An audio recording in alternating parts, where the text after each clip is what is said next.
Bans on 30-round magazines and so-called assault weapons absolutely do nothing to curb gun violence. The lead researcher in the study, a gun control advocate himself, seemed a little depressed when he released the findings. He says, quote, "Although I completely understand the desire to ban assault weapons, I just don't see empirical evidence that such bans have any substantial impact on homicide rates. These bans are most often based on characteristics of guns that are not directly tied to their lethality," end quote. Which I and many others have said that for years.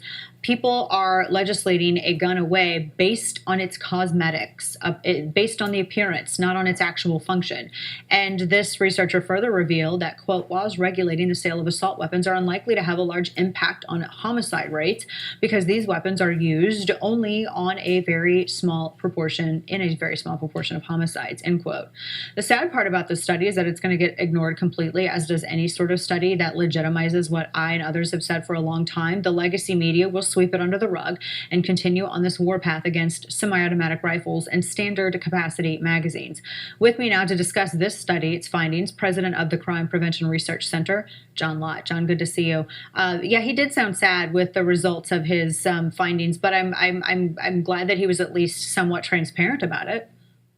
I think you're misreading the point of the study. And the point of the study, I believe, is that they basically realize that there's not a battle going on right now with regard to assault weapons. What they're concerned about are the court cases that are going to be coming up, they believe, in the future with regard to concealed handguns. And so what they are claiming in this study is that concealed handguns increase crime, okay? And that's what they focus on, and that's what they're aiming at with regard to this. Now, I think personally it's another one of these very poorly done studies. I mean, partly they throw in lots of things, but they don't do it in the way that it should be done. I mean, for example, they only start the data in 1991. There's crime data. There's states that passed right to carry laws well before 1991. What I've tried to explain in my book, More Guns, Less Crime, and other places, which is ignored here, is that what you really need to do is to look at the percent of the population that has a concealed handgun permit, because that varies a lot across states that have right to carry laws. And if you look at the later period, it creates real problems for it. So let me give you an example. The way they've done it is just a very simple way. It's just a variable that comes on just to say, does a state have right to carry law or not? And they assume that there's a greater increase in the permits in the states that are adopting right to carry laws during the period that they're looking at than the states that aren't. If you have a state that adopted a right to carry law earlier in the period, it's ignored, essentially. They're only looking at the states that are adopting. And so they're assuming that the number of permits is going up in these later states relative to all these other earlier right to carry states. In fact, the opposite's true. And the reason is because the later adopting states have relatively more restrictive laws in terms of getting permits. We've seen a huge explosion in the number of concealed carry permits over time. In 1998, you're talking about 2 million concealed carry permits. By last year, you're talking about 17.5 million. That's a massive increase. The thing is that you've seen a bigger increase in the states that adopted permits early than the states that adopted late. Illinois is the last state that adopted a concealed carry law. It costs $450 to go through, and 16 hours of training for the total cost of going and getting one of these permits. Well, Indiana, next door, you can get a 5-year permit also for like $47. Well, you've had a much bigger increase in the percent of the adult population with permits in Indiana over these later years than you had for Illinois, even though Illinois has adopted it recently, and they're the one that they're measuring as having a relative increase in permits. So their coefficient, as far as I'm concerned, actually shows the opposite of what they think that it does. You have to, if you believe that having more people with permits represents a greater deterrence for criminals, then you have to take into account the vast differences that you have in these laws.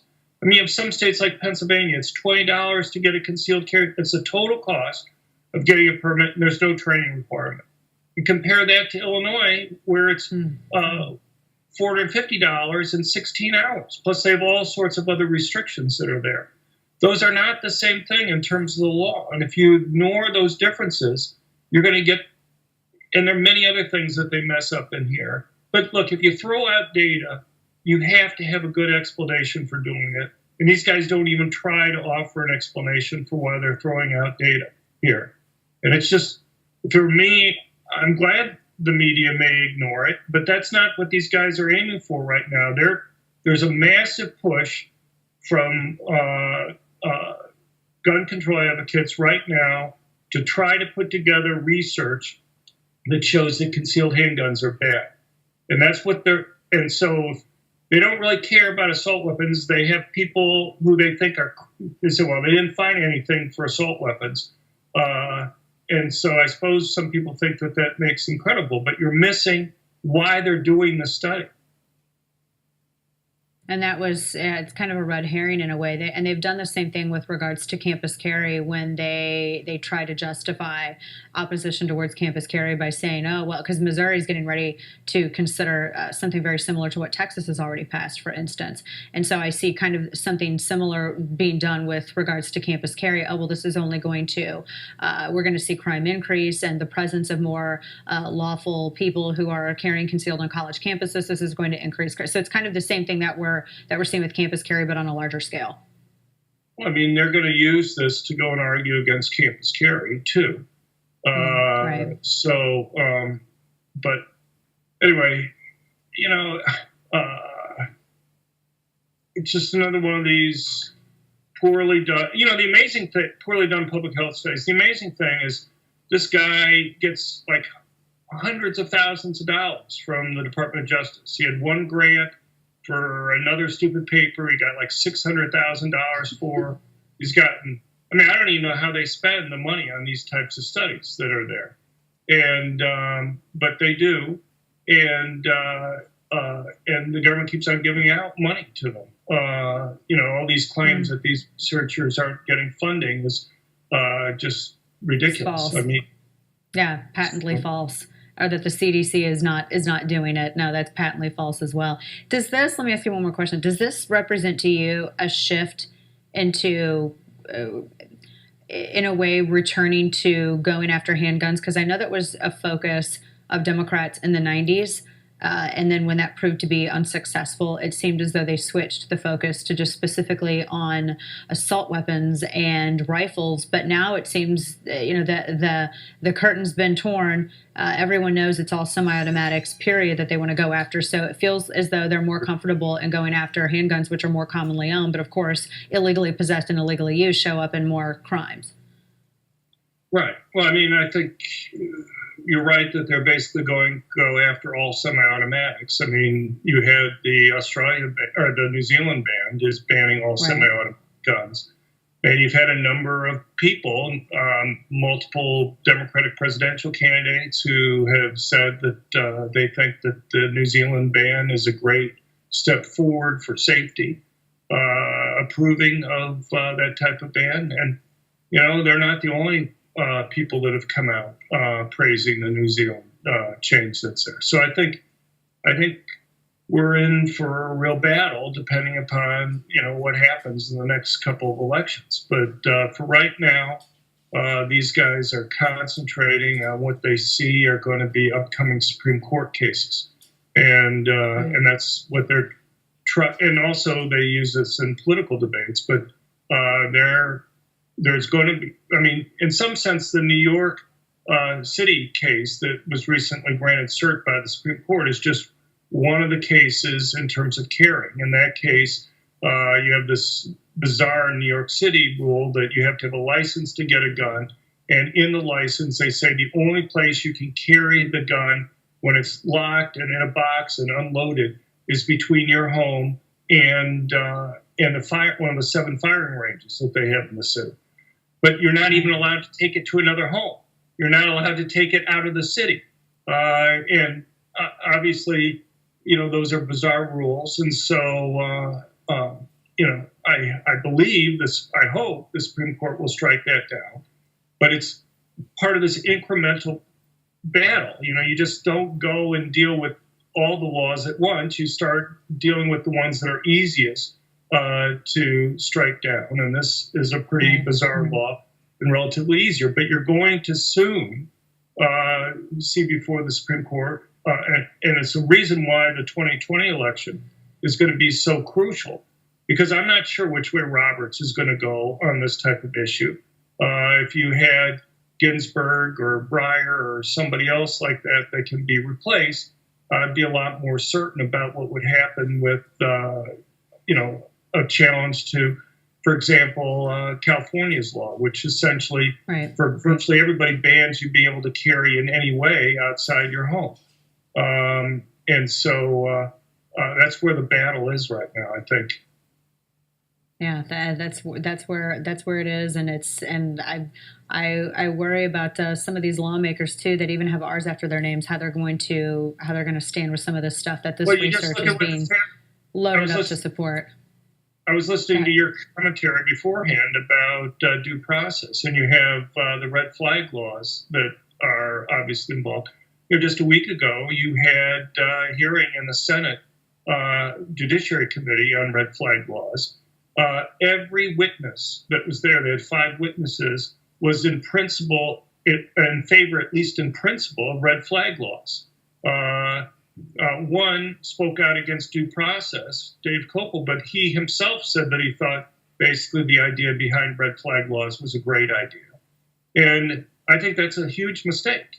And it was disappointing that none of the witnesses were willing to speak out against. I mean, here we have a type of law that's reminiscent of the Tom Cruise movie Minority Report, where at least Tom Cruise, the Future Crime Division, at least had the help of psychics to help them figure out who was likely to go and commit crimes beforehand.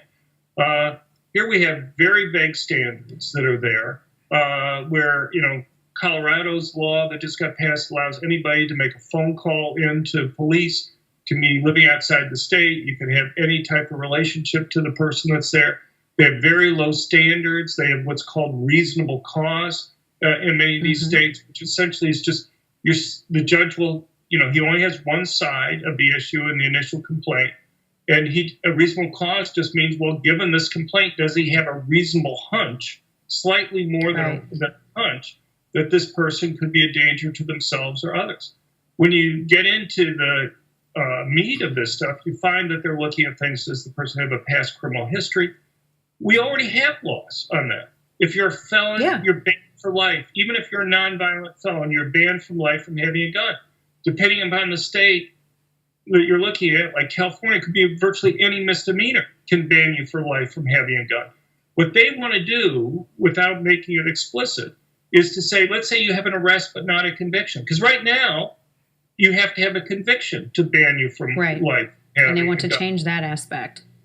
Right. They want to make it so that if you just have an arrest or a complaint but not even an arrest, they can say, well, the person's had 2 complaints. He hasn't had any arrests. That's really changed the goalpost in terms of what standard we use to be able to take away somebody's ability to go and defend themselves and their family. And we, at the Crime Prevention Research Center, we've done research on these red flag laws. If you look at deaths from mass public shootings, you look at suicides. And people can go and visit crimeresearch.org for that. John, unfortunately, we're out of time because we got some more folks that we got to get to. But and this is going to keep coming up because more and more states are going to keep proposing this. And of course, we just had this go through the House, and now we have to have the Senate look at it as well. I'm sure we'll be talking again soon. John Lott, crimeresearch.org is the website, and go and look at his red flag research on that as well. John, always good to talk with you. Appreciate your time. Thanks.